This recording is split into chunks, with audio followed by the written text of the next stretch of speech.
good. We're going to get started. Lying down on your back in a comfortable position. And let me just quickly adjust here so you guys have a better view. And that comfortable position may mean that you use a pillow behind your head. It may mean that you lie with your legs flat. It may mean that you lie with your legs bent. So find that position for your body and take a moment to rest down on the mat. You may even choose here to blink your eyes closed and just let your body relax and melt down onto the mat today. Noticing any spots of tension or any differences from side to side. And know that in this moment, there's no right or wrong way for your body to feel. You're just here to notice it. And as you rest and really let your body relax and melt into the mat, start to notice your breath. Your breath is a great way to help relax some of the muscles around your back. Your breath is also a great way to strengthen some of the deeper core muscles that help provide support for your spine. And we're going to emphasize that today as we work through some of our core work. So start to take your inhale breath in through your nose and imagine as you take your inhale that your rib cage is opening sideways. It's actually getting wider. And as you exhale, blowing out as though you're blowing out through a straw, feel your rib cage narrow to help push some of the air from the bottom part of your lungs out your mouth. And try that again. Feel your ribs open as you take your inhale breath in. And as you exhale, feel them narrow, coming both down, in, and together. And you may even start to feel with this breath pattern, some of your core muscles start to activate. We'll try a few more breaths like this, taking a big cleansing inhale breath in through the nose and an exhale breath out to release. And once more like that, a big inhale breath, opening out and wide, and exhale, breathing out, releasing some of the air at the bottom of your lungs. We're going to add in some movement now. So if you imagine the space under your low back, very gently, we're going to start to rock your tailbone front to back, opening and closing the space under your low back. And I want you to make this movement comfortable for your body. So if this is the first moving you've done all day, be gentle. Know that this may start off a little bit stiff, but it should start to get a little bit easier as you move. And we're going to pair this in with your breathing to exhale as you rock back, inhale to open. Exhale to rock back and inhale to open. Good. 4 more. And inhale to open. Exhale, rock back for 3. Inhale to open. Good for 2. Nice and gentle here. Last time. And then settle somewhere right into the middle. Excellent. Now we're going to walk the feet together, knees together, arms rest down by your side. This time we start to rotate, gently rocking the legs from side to side. And as you rotate, you're only going as far as you can without feeling any pain, pinching, or discomfort in your back, even if it's a really small range of motion. I want you guys to think of this movement less as a stretch and more as a way to just bring some blood flow to the tissue as we start to rotate our spine. And that helps us to loosen up as we get into some deeper stretching later in class today. Continue to lengthen and lift your spine long on the mat as you gently rock from side to side, keeping the knees together and your feet together. We have 3 more just like this. Good. And last 2. And once more there, we're going to settle somewhere right into the middle. You can go ahead and separate your feet, and we'll start to take this into a stretch for the back side of our spine, which is going to come into a bridge position. So that pelvic tilting motion we just did, we're going to start with the pelvic tilt. So tipping our tailbone back towards our face. Now pressing into your feet, you're going to start to curl and lift your spine up off the mat.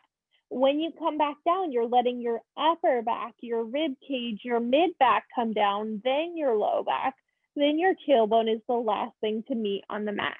So I always imagine here like my spine is a string of pearls that I'm picking up one pearl at a time, and then I'm gently placing one singular pearl at a time back down onto the mat. We're rolling to curl, lifting the hips up and softening, lowering and melting back down.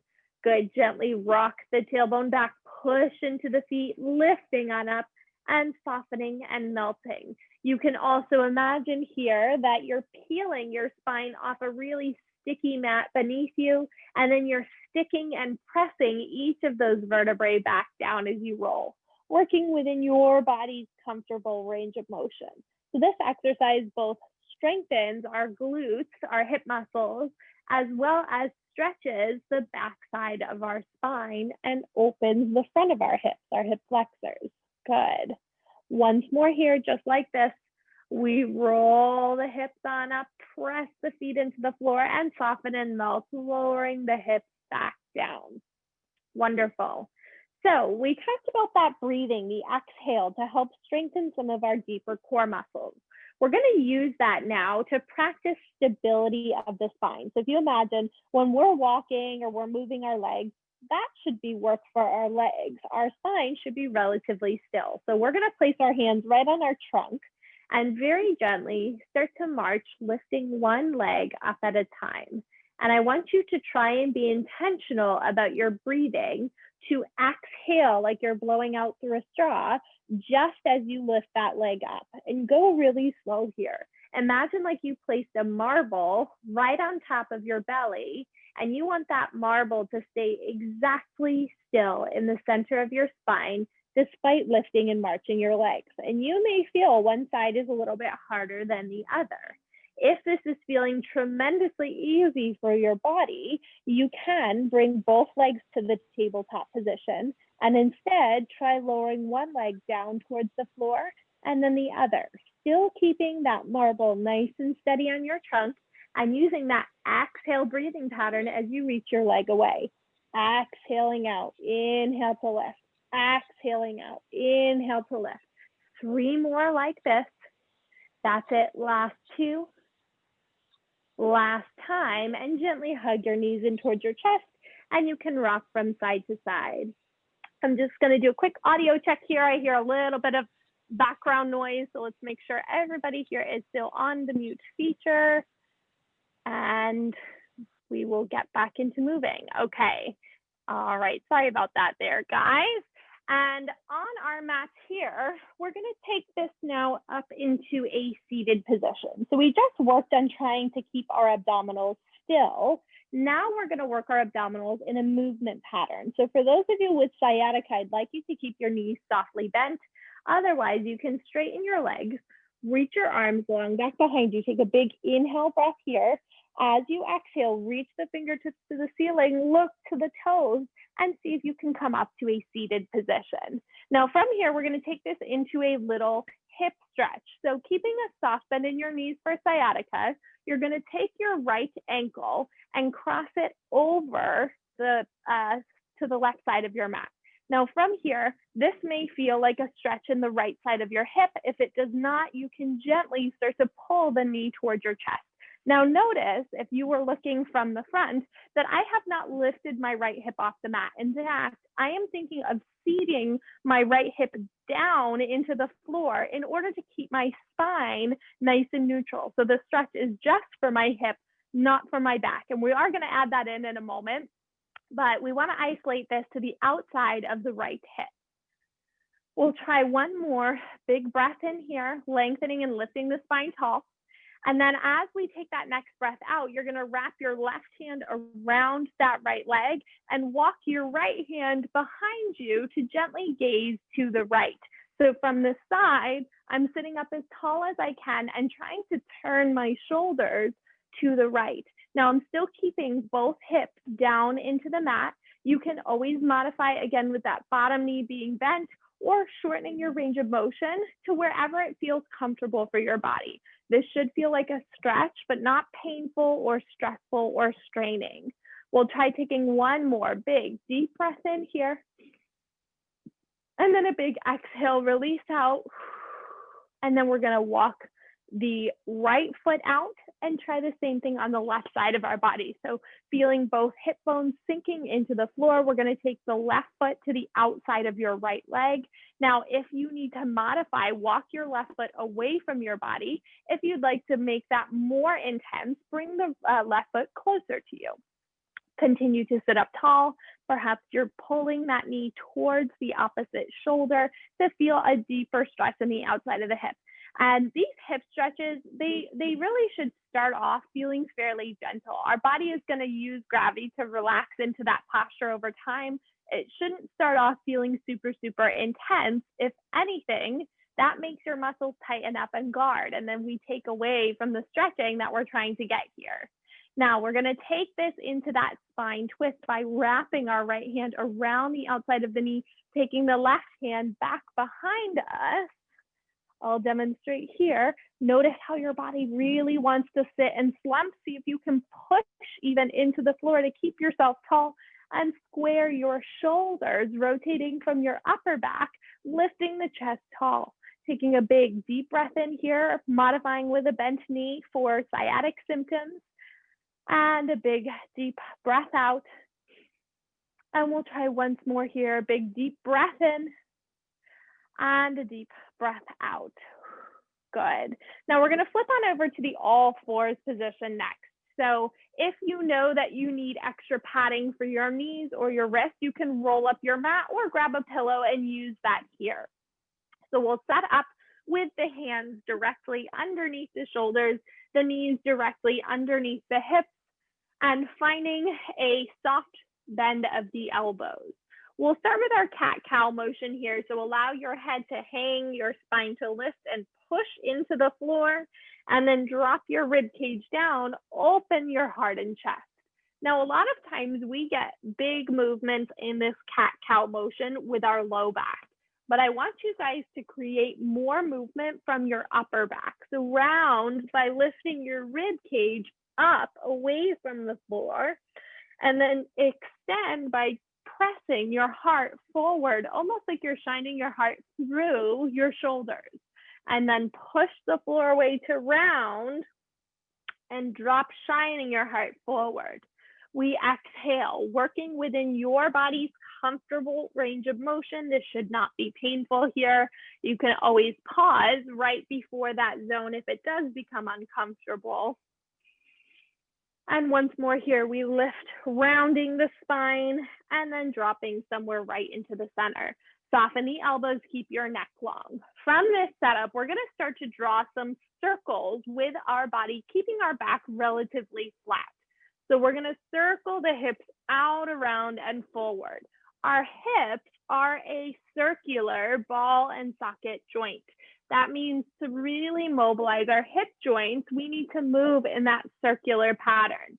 This also happens to be a little bit of core work to prevent my back from sagging to the floor as I circle around. So really lifting the ribs away from the mat as you draw the circles. Once more here. Good. Now we're going to reverse those circles. Same thing, opposite direction. For those of you who do a lot of typing here, this is also a really nice mobilization for your wrist. Push the floor away from you and circle the hips out and around. Two more here. That's it. Last time. Good. And settle somewhere right into the middle. From here, we're going to walk the hands down onto the floor, separating your feet a little wider than hip distance. Now, if when you lie on the floor, you know that this is uncomfortable for your back right away, you can place a pillow underneath your hips. But for those of you who feel okay here, we're going to add on a little bit of movement. So we'll start pressing into the floor to lift the upper back. And if you feel comfortable, you can press all the way on up to lift into your low back. So work within the range of motion that's comfortable for your body. If you feel pinching in your low back, press the tops of the feet into the floor as you lift. And think of that lift coming from your upper back as well. So same thing as what we just practiced in that all fours position. So distributing the load of work into the upper back and not just the low back. So sometimes our low backs bother us because they're doing more of the work than other parts of our spine. Good. We'll try twice more just like this. Push into the floor, open the heart, shine and lift. And one more time, just like this, pressing up. Take a big stretch here. Hold at the top, a big inhale, breath in. And then an exhale, breath out, release, and lower all the way back down. Now from here, we're gonna roll onto our side to take a little hip strengthener as well as an upper back stretch. So from this position, let your head rest down. I'm lying on my left side if you guys would like to follow along. I'm gonna bend my bottom knee in towards my chest and straighten my top leg out and away. In this position, I want you to think of your top leg growing longer. So I'm actually reaching my hip away from my body to create space for a nice neutral spine. Now, as I hold this position, you may even feel how your core has to work a little bit here just to hold this setup. Without moving your spine, start to lift and lower that top leg. I'm never letting that leg drop below the height of my hip. We're just keeping it up. Now, this muscle that's working here, this is called our glute med. Our glute med muscle is the one that supports our spine when we're doing asymmetrical movements. So let's say you're holding a heavy bag of groceries on one side of your body and not the other. This muscle also tends to be quite weak because we don't do as much sideways movement in our regular day-to-day life. Good. 4 more. Make sure that top leg is totally straight. Last 3, 2. Last time. Now you're going to bend that top leg in to meet your bottom leg and hold it there. We'll take this into a nice upper back stretch. So again, trying to distribute the load of work that happens in our low back to our upper back, which tends to be quite stiff.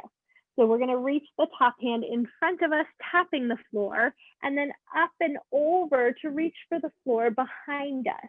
You may, if you need to modify here, rest your hand on your chest for any shoulder discomfort, and that will give you the same movement in your upper back. It just takes away a little bit from the shoulder stretch.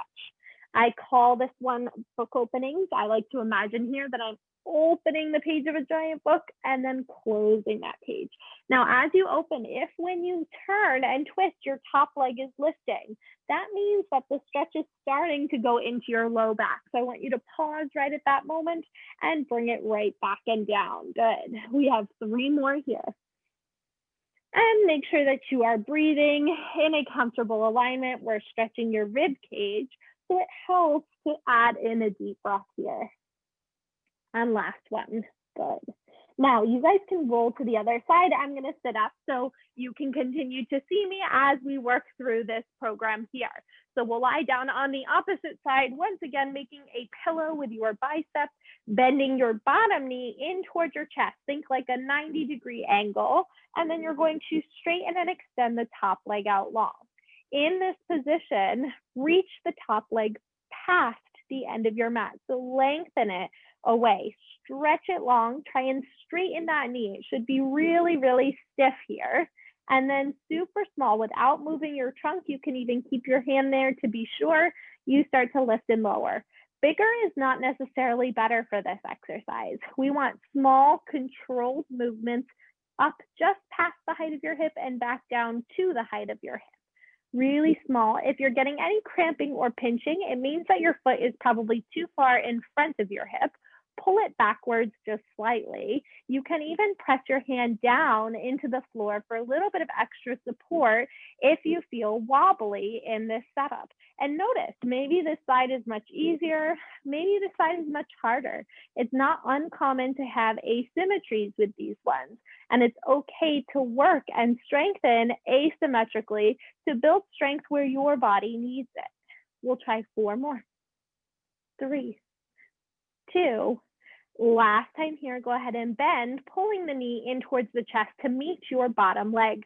We'll take this into that book opening stretch here. So the top hand is going to rotate to reach, tapping the floor, and then gently opening up to twist, reaching for the floor behind you. You can also think about any differences you feel from side to side with this one.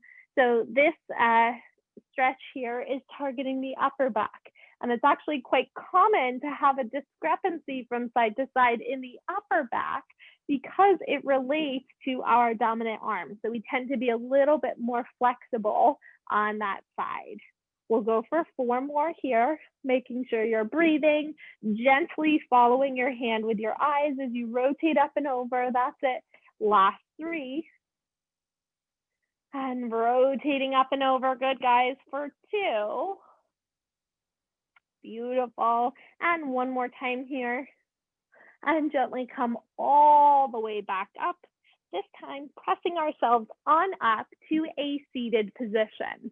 So what I'd like everyone to try today is to find a diamond sit, meaning you're bringing the soles of your feet to touch. Now, for some of us to get in this diamond sit position, you're going to have to bring your feet quite far forward.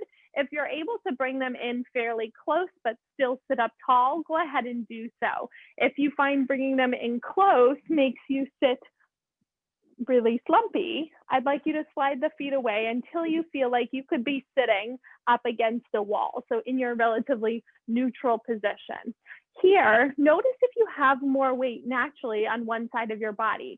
Sometimes with back pain, we create what's called a shift, so we kind of tip our spine away from that painful side. See if here you can feel the weight under your hips and start to level out that weight.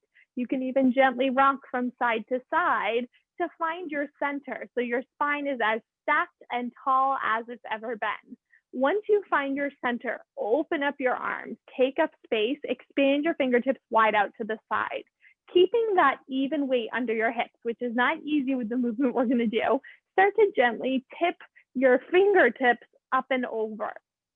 So we're creating a side bending movement, but that side bending is coming just from our spine. Our hips are grounding force beneath us. That means that you'll actually have to use your core muscles a little bit, our obliques, to lengthen and contract to control this sideways movement. And again, you may find it's much trickier to do one side than the other. In fact, you might find your knees actually move a little bit. See if you can keep them grounded and centered as though they're holding a beach ball in this nice centered position. Good. 4 more. And 3, let your breath be comfortable and natural. Grow tall through the top of your head. Last 2.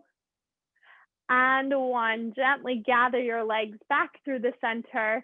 And then we're actually going to come up to a standing position for our last couple movements of class. So in any way you'd like to come up to standing, I have a little trick that I use in my Pilates class that is a good challenge to test ankle, hip, and knee mobility. That trick is to cross one ankle on top of the other, reach your arms forward, and see if you can come up to standing. And if you can't, that's okay. This is a tricky movement. I'm going to lift the camera a little bit so you guys have a better view. So in standing today, we're going to take a bigger spine movement with a little bit of traction and forward folding. For those of you with sciatica, I do recommend a soft bend to your knees through this program. So look down at your feet. Your feet should be parallel to one another. A lot of times we tend to turn our toes out. See if you can find a true parallel foot alignment. Soften your knees and press your feet down into the floor beneath you. From this position, reach your fingertips up tall, lengthen up to the ceiling, and imagine a fence in front of you. We're going to dive up and over that fence from our upper back, our middle back, our lower back, adding a deep bend to our knees to allow our head to hang heavy with a soft bend. If you have sciatica, a deep bend is okay here as well. So letting the head hang down, fingertips lower, we take a big filling inhale breath. Feel the stretch and length of your neck here. As you exhale, push into the feet, start to curl, lifting the spine up from your low back, your mid back, your upper back, your arms are the last thing to reach. We're going to try that twice more. I'm going to lower a little bit so you guys can see a modification I make here for lower body symptoms this time. So we reach tall, take that inhale, soften the knees, exhale, dive, rolling up and over. For those of you with sciatica or who want to try this, you can take a deep bend of the knees, even feel like you're resting your belly on your thigh bones for a little bit of support with your fingertips on the floor. We take a big deep breath here. When you breathe out and come up, I want you to push into your feet. So push into the legs, curl, lifting the spine tall, coming all the way up, fingertips reaching. We'll try once more here and we'll find that middle angle. So you guys can see, once again, we take that inhale breath in. Oops, that's a little high, I'm sorry. And you can start your exhale breath, start to dive, rolling down, up and over that fence. This time, maybe allowing your hips to wiggle a little bit from side to side. Maybe you pedal your feet out, lifting one heel and then the other. And then take that big inhale breath, exhale, push into the feet, start to curl, rolling, coming all the way up tall and dropping your arms down by your side. We're gonna finish in our standing posture, taking some breaths together in standing in the same way.